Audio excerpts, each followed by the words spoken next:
Bismillahirrahmanirrahim. Selamat datang di channel Hamba Allah.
Assalamualaikum warahmatullahi wabarakatuh.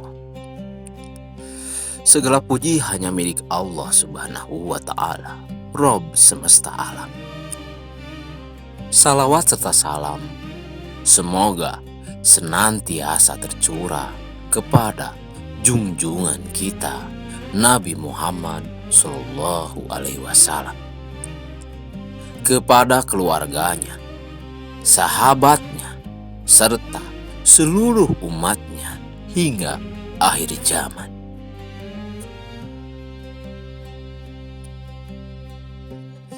Selamat datang di channel Hamba Allah, sebuah ruang sederhana untuk belajar bersama, mengingat kembali sejarah Islam, menguatkan iman, dan memperdalam pemahaman berdasarkan Al-Quran dan hadis yang sahih. Saya, Apap Akon, hanyalah hamba Allah yang sedang belajar. Apa yang saya sampaikan di sini bukanlah untuk menggurui, bukan pula merasa paling benar.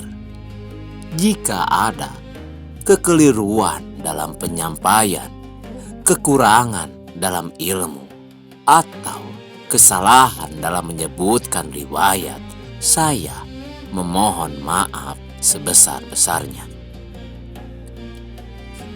Kami sangat terbuka terhadap koreksi, masukan, dan tambahan ilmu dari para sahabat channel Hamba Allah. Karena dalam agama ini, kebenaran bukan milik pribadi. Ia milik Allah dan Rasul-Nya Sallallahu Alaihi Wasallam. Semoga apa yang kita bahas menjadi amal jariah dan menjadi sebab Allah melembutkan hati kita semua.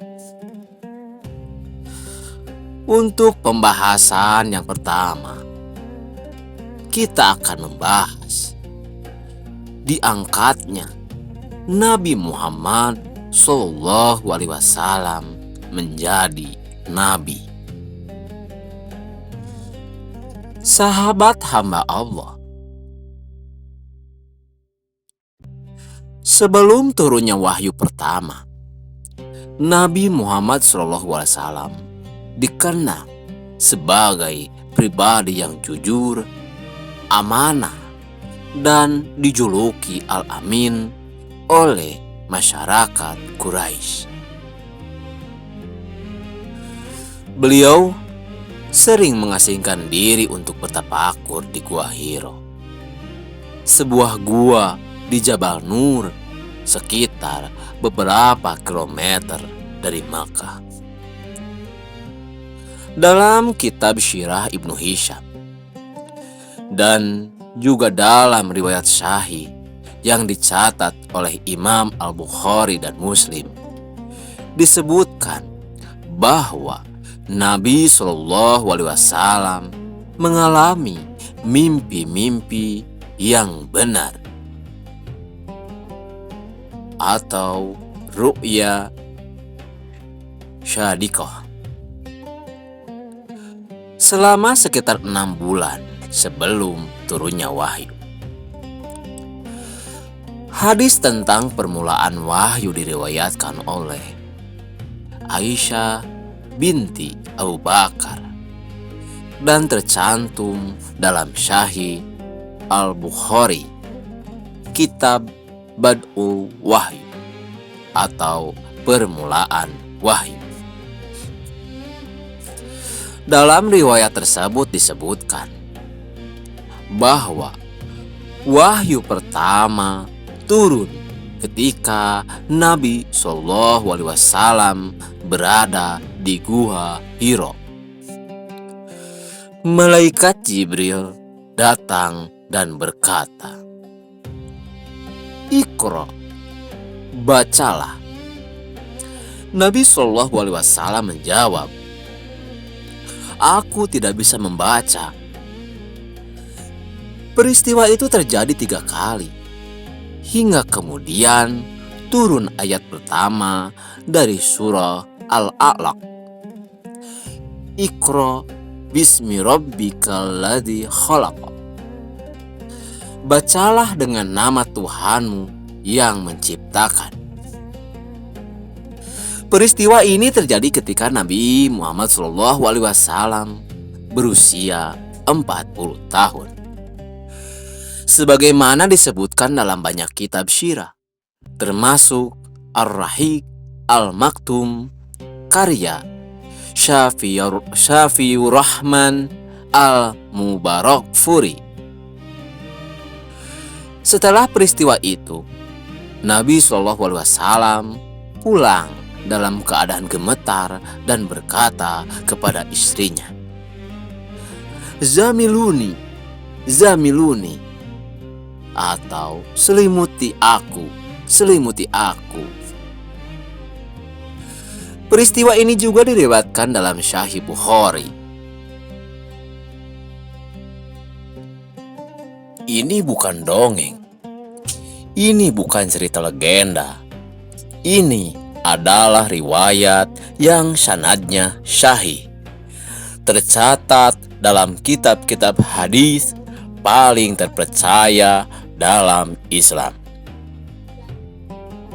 Sahabat hamba Allah, bayangkan di usia 40 tahun, di tengah masyarakat jahiliyah, di saat penyembahan berhala merajalela, Allah memilih satu manusia untuk menjadi penutup para nabi.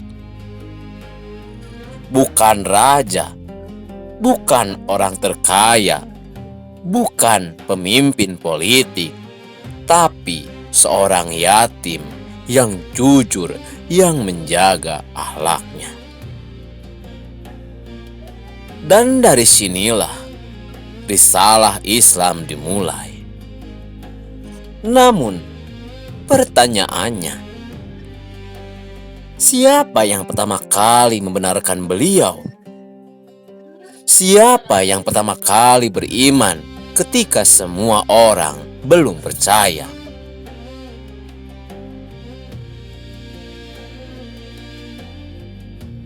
Siapa yang pertama kali beriman kepada Rasulullah SAW? Sahabat channel hamba Allah, setelah Nabi Muhammad SAW menerima wahyu pertama di Gua Hiro dan pulang dalam keadaan gemetar, beliau tidak langsung berdakwah ke seluruh Makkah. Yang pertama kali mengetahui peristiwa itu adalah istrinya sendiri. Beliau adalah istri Rasulullah SAW, seorang wanita mulia, terpandang, cerdas, dan pedagang sukses di Makkah. Dalam riwayat Sahih Al-Bukhari, Kitab Bad'ul Wahyu, dari Aisyah binti Abu Bakar disebutkan, ketika Nabi SAW pulang dalam keadaan ketakutan setelah bertemu malaikat Jibril, beliau berkata, "Aku khawatir terhadap diriku." Namun Khadijah radhiyallahu anha menenangkan beliau dengan kalimat yang sangat luar biasa. "Demi Allah, Allah tidak akan pernah menghinakanmu. Engkau menyambung silaturahmi, membantu orang yang kesusahan, memuliakan tamu, dan menolong orang yang tertimpa musibah.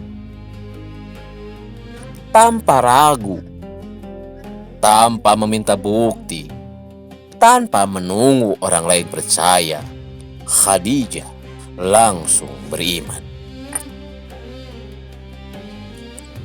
Para ulama sepakat bahwa Khadijah adalah manusia pertama yang beriman kepada Rasulullah SAW secara mutlak. Hal ini disebutkan dalam banyak kitab sirah dan ditegaskan oleh para ahli sejarah seperti Ibnu Ishaq dan Ibnu Hisham. Anak pertama yang beriman adalah Ali bin Abi Thalib.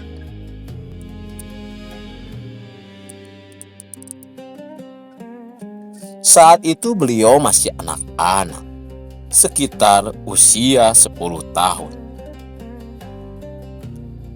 Ali tinggal bersama Nabi SAW sejak kecil, karena saat itu terjadi masa sulit di Makkah dan Nabi membantu meringankan beban pamannya Abu Thalib. Ketika melihat Rasulullah SAW dan Khadijah sholat, Ali bertanya tentang agama baru ini. Setelah mendengar penjelasan Nabi SAW, ia menerima Islam.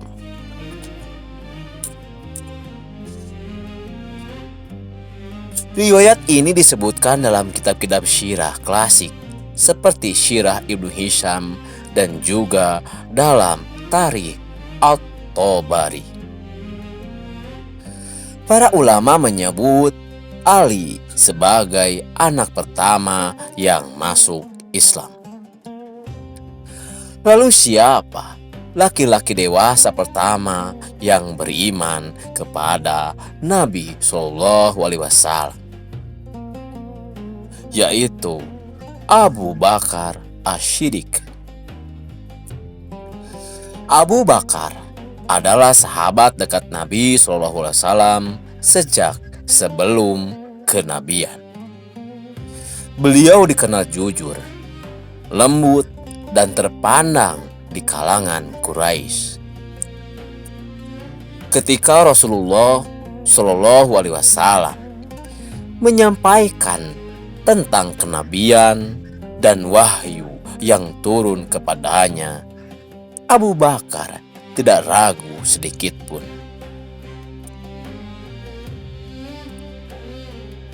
Ia langsung membenarkan.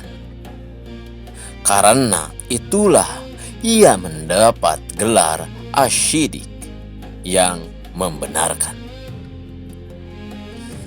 Riwayat tentang keislaman Abu Bakar banyak disebutkan dalam kitab sirah dan dinukil oleh para ulama seperti Ibnu Katsir dalam Al-Bidayah wan Nihayah. Hamba sahaya pertama yang beriman adalah Zaid bin Haritsah. Zaid adalah anak angkat Rasulullah SAW sebelum turun larangan nasab angkat dalam Islam. Beliau termasuk yang pertama menerima dakwah Nabi SAW tanpa ragu. Kesimpulan yang disepakati ulama. Para ulama merinci sebagai berikut. Yang pertama, wanita pertama adalah Khadijah radhiyallahu anha. Anak pertama, Ali bin Abi Thalib. Laki-laki dewasa pertama, Abu Bakar As-Siddiq. Hamba sahaya pertama, Zaid bin Haritsah. Riwayat-riwayat ini disebutkan dalam kitab-kitab syirah utama seperti Syirah Ibnu Hisham, Tarikh At-Tabari, Al-Bidayah wa Nihayah karya Ibnu Katsir, serta dikuatkan oleh riwayat hadis dalam Sahih Bukhari. Hikmah yang luar biasa. Islam tidak langsung diikuti ribuan orang. Ia dimulai dari rumah, dari keluarga, dari sahabat dekat. Yang pertama beriman bukan orang jauh, tapi orang yang paling mengenal akhlak Nabi Shallallahu Alaihi Wasallam. Ini menunjukkan bahwa kejujuran dan kemuliaan akhlak Rasulullah Shallallahu Alaihi Wasallam sebelum kenabian menjadi bukti kuat bagi orang-orang terdekatnya. Jika dalam penyampaian ini ada kekurangan, kesalahan, penyebutan riwayat, atau keterbatasan dalam menjelaskan sanad, kami mohon maaf sebesar-besarnya. Kami hanyalah hamba Allah yang sedang belajar. Silakan koreksi dan bantu kami dengan ilmu yang sahih di kolom komentar demi kebaikan bersama.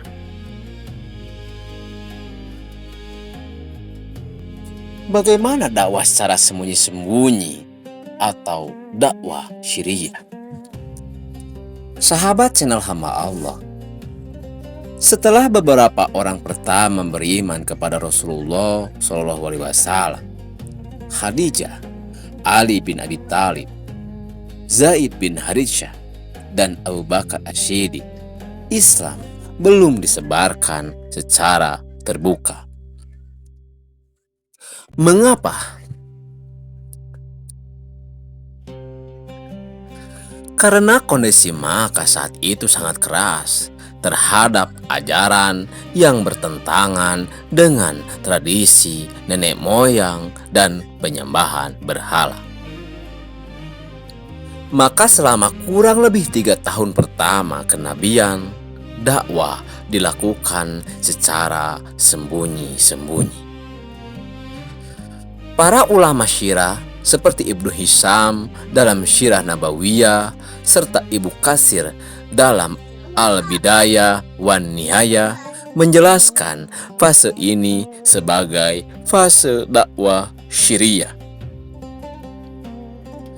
Perintah berdakwah secara bertahap. Pada awalnya, wahyu yang turun lebih berfokus pada penguatan tauhid, keimanan kepada hari akhir, dan pembinaan akhlak. Belum ada perintah dakwah terang-terangan kepada publik. Hal ini dipahami dari turunnya perintah berikutnya dalam Al-Quran. Dan berilah peringatan kepada kerabat-kerabatmu yang terdekat. Quran Surat Asy-Syu'ara ayat 214. Ayat ini menjadi tanda dimulainya dakwah kepada lingkaran keluarga sebelum nantinya diperintahkan berdakwah secara terbuka. Lalu di mana mereka berkumpul? Karena tekanan Quraisy semakin terasa, kaum muslimin awal tidak bisa beribadah secara bebas. Maka mereka berkumpul secara diam-diam di sebuah rumah yang sangat bersejarah dalam Islam. Rumah Al-Arqam bin Abi Al-Arqam.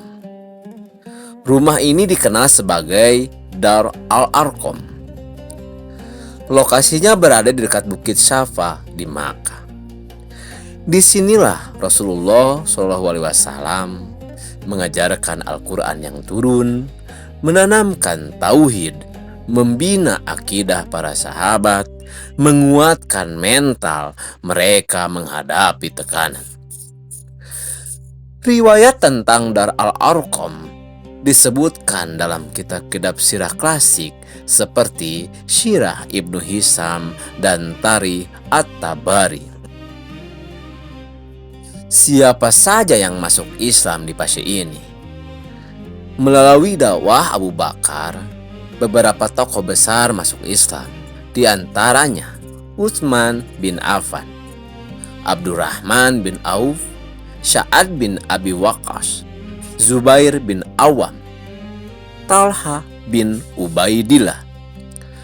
Mereka adalah generasi awal yang kelak menjadi pilar kekuatan Islam. Mayoritas yang masuk Islam di fase ini adalah orang-orang muda, orang-orang yang hatinya bersih, mereka yang tidak terikat kuat dengan kekuasaan Quraisy. Tekanan sudah mulai terasa. Walaupun dakwah masih sembunyi-sembunyi, berita tentang ajaran tauhid mulai terdengar.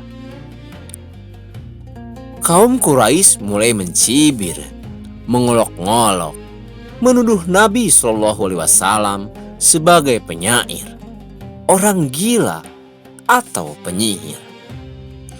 Namun pada fase ini belum terjadi penyiksaan besar seperti yang dialami sahabat setelah dakwah terang-terangan. Hikmah fase dakwah sembunyi-sembunyi. Mengapa Allah tidak langsung memerintahkan dakwah terbuka? Para ulama menjelaskan bahwa fase ini adalah satu, fase pembinaan akidah. 2. Fase penguatan mental. 3. Fase membangun fondasi sebelum menghadapi badai. Islam dibangun bukan dengan jumlah besar dulu, tapi dengan kualitas iman.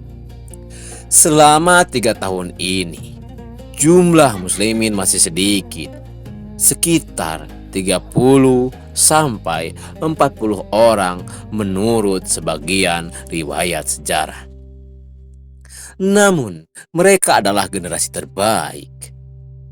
Sahabat hamba Allah dari rumah kecil di Dar Al-Arqam itulah cahaya Islam perlahan menyebar. Dari pertemuan-pertemuan sunyi itulah lahir para pemimpin besar umat ini. Dan setelah 3 tahun pembinaan itu, turunlah perintah yang akan mengubah segalanya. Perintah untuk berdakwah secara terang-terangan. Dan disitulah ujian besar dimulai.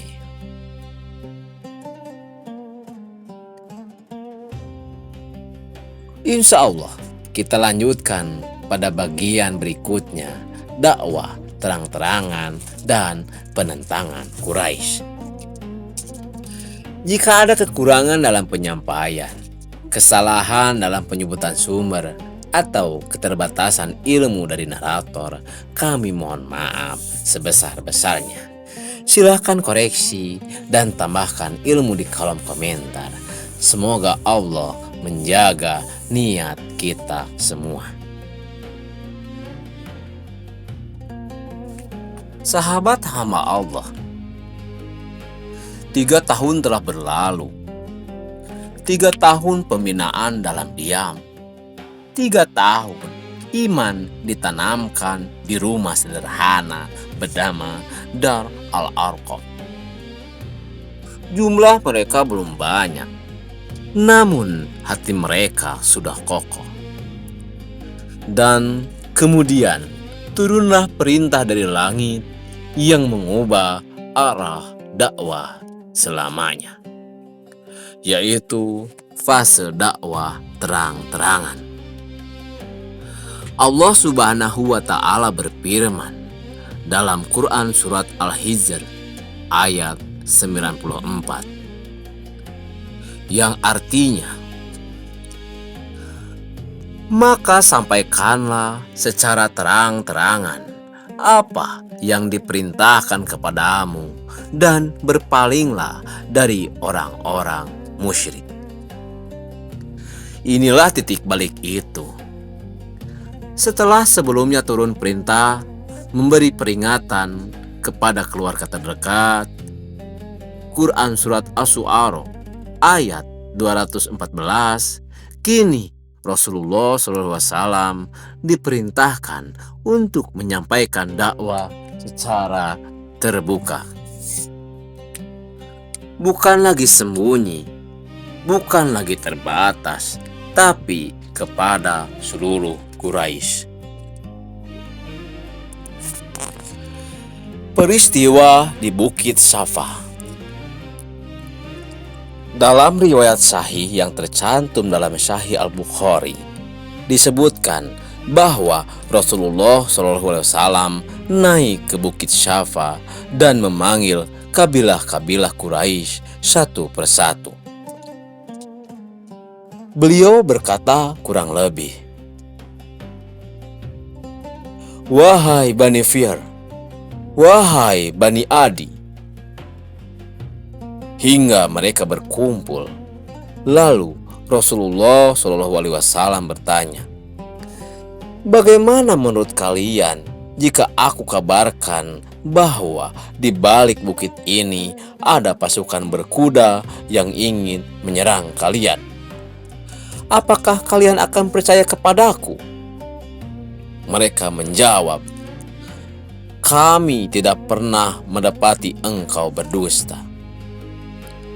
Karena selama 40 tahun hidup di tengah mereka, Nabi SAW dikenal sebagai Al-Amin.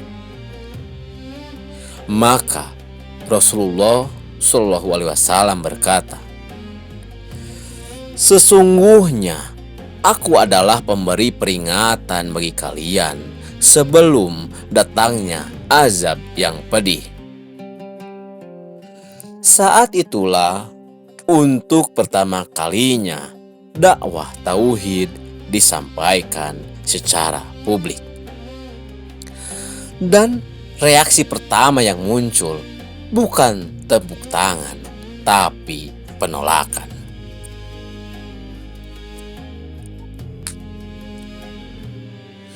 Penentangan dimulai.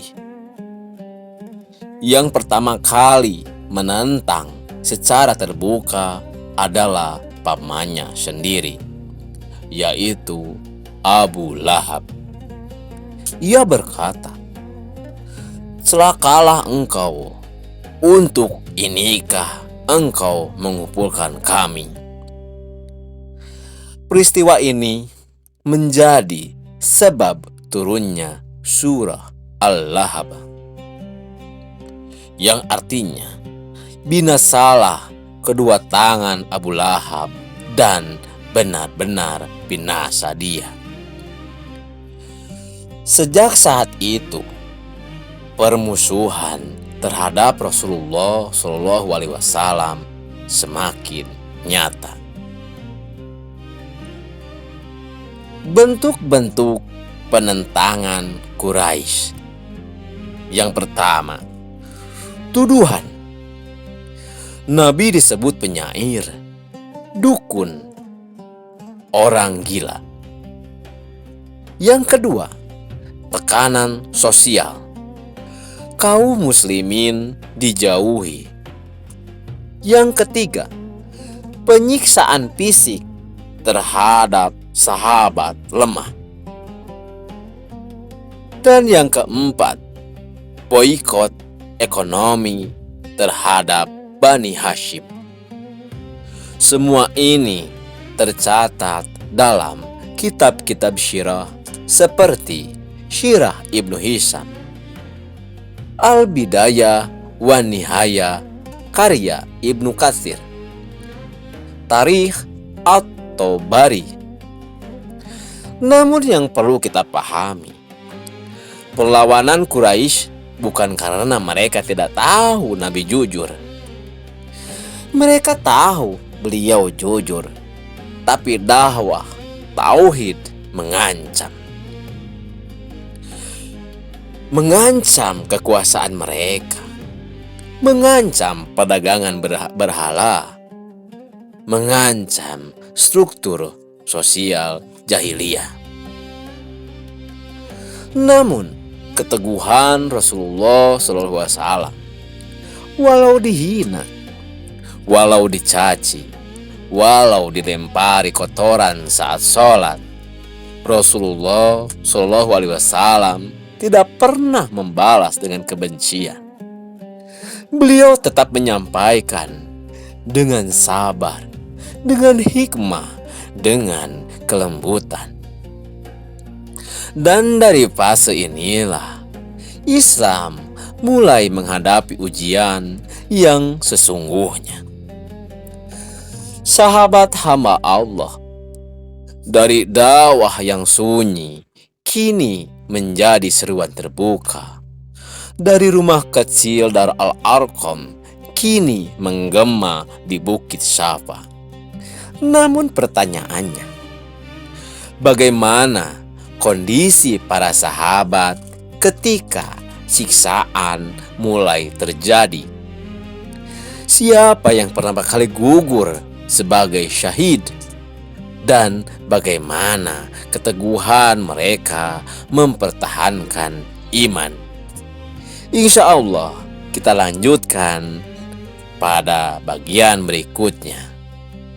Jika ada kekurangan dalam penyampaian narator, mohon maaf sebesar-besarnya. Silahkan koreksi dan tambahkan ilmu demi kebaikan bersama.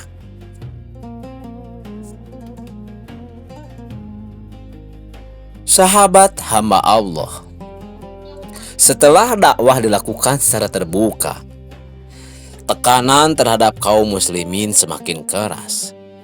Bukan lagi sekedar ejekan, bukan lagi sekedar tuduhan, kini berubah menjadi penyiksaan. Dalam fase ujian dan penyiksaan, kaum Quraisy mulai melampiaskan kemarahan kepada mereka, para sahabat yang lemah, terutama yang tidak memiliki perlindungan kabilah.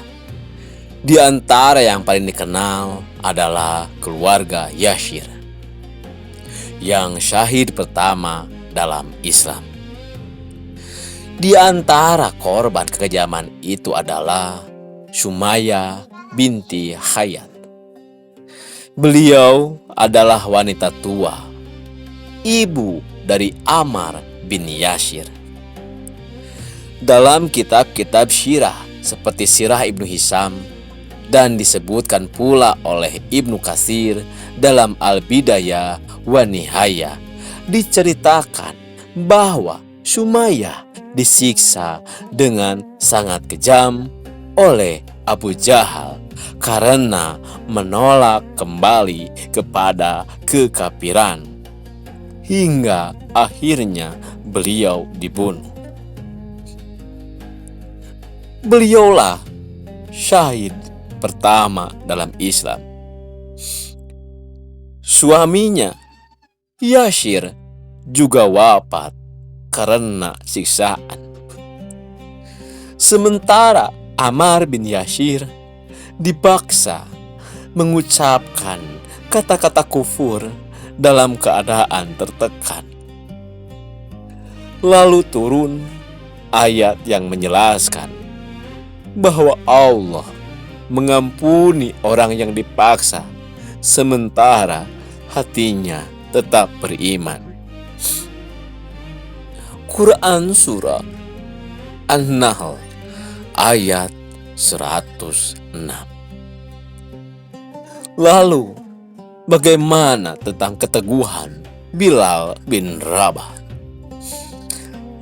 Sahabat lain yang mengalami penyiksaan berat adalah Bilal bin Rabah. Beliau dijemur di padang pasir Makkah. Dadanya ditindih batu besar. Namun yang keluar dari lisannya hanya satu kalimat, Ahad, Ahad. Maha Esa, Maha Esa. Kisah ini diriwayatkan dalam kitab-kitab sirah dan sejarah Islam yang muktabar. Hijrah pertama ke Habasyah.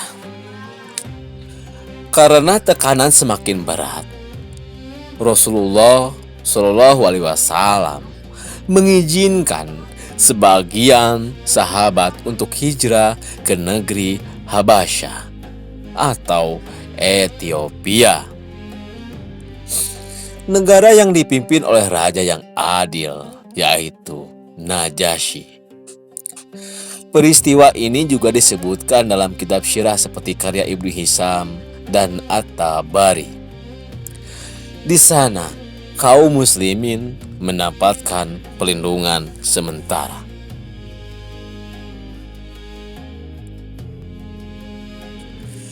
Keteguhan Rasulullah SAW, sahabat hamba Allah. Di tengah tekanan itu semua, Rasulullah SAW tidak pernah menyerah. Ketika ditawari harta, kedudukan, bahkan kekuasaan agar berhenti berdakwah, beliau menolak. Dalam riwayat sirah disebutkan, beliau berkata kepada pamannya Abu Thalib,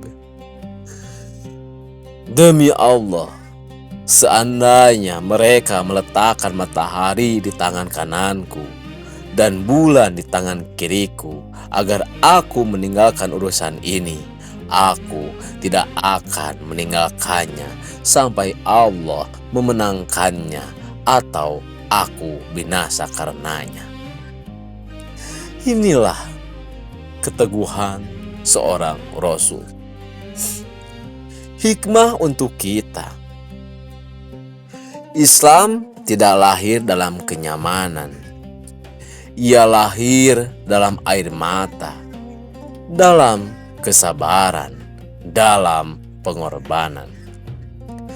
Dari satu wanita yang beriman pertama kali, dari rumah kecil Dar Al-Arqam, dari Bukit Syafa, hingga darah syuhada pertama tertumpah.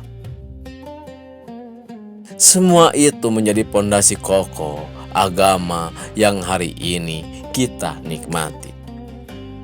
Jika hari ini kita bisa beribadah dengan tenang, itu karena pengorbanan mereka.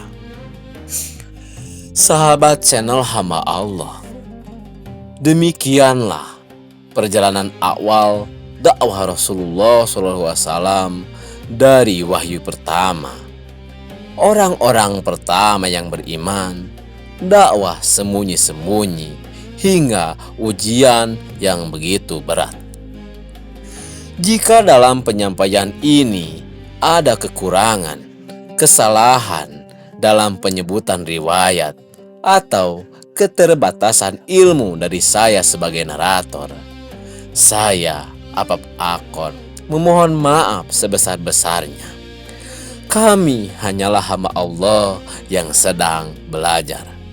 Mohon koreksi, tambahan ilmu, dan doa dari sahabat semua agar channel ini tetap berada di jalan yang lurus.